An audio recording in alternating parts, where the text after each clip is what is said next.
পেয়ারা কি মিষ্টি বন্ধুরা, কি বলবো, ছোট বয়সে পেকে গেছে পেয়ারাটা।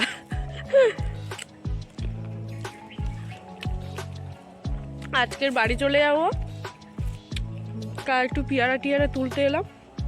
এখানে সব নোটে শাক টাক হয়ে রয়েছে, গোটা কত করে তুলে নিই।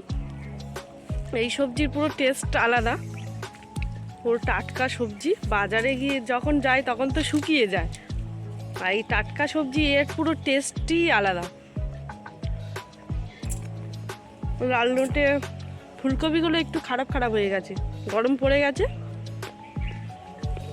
শাক টাক তুলে নিয়েছি আর এখন গোটা কত পেয়ারা তুলছি। আর চলো বন্ধুরা বাড়িতে গিয়ে তোমাদের দেখাচ্ছি কি কি নিয়েছি। আর বাপের বাড়ি থেকে যখন বাড়িতে ফিরি তখন কিন্তু ব্যাগ ভর্তি করে সবজি নিয়ে যাই। আর ভাই বাবা যখন যায় তখন ওরা আরও বেশি বেশি করে দিয়ে আসে। আমি তো বাচ্চা নিয়ে যাব, সেই জন্য অল্প অল্প করে নিয়েছি সব রকম। চলো গিয়ে দেখাই কি কি নিয়েছি।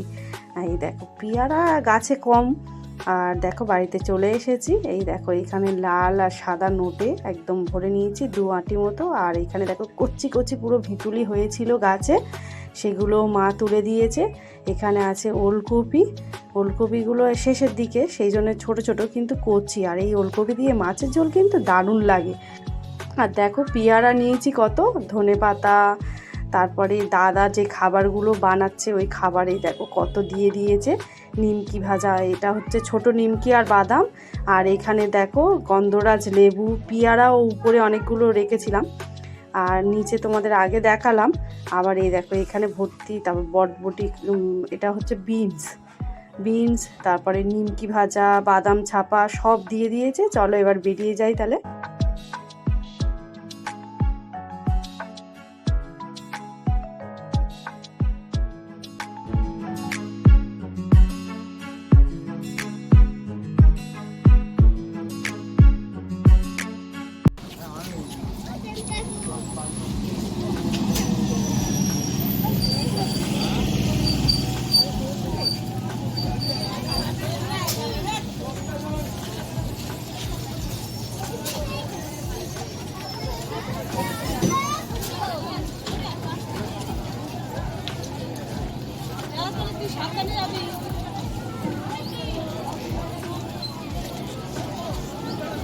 টাটা করে দাও।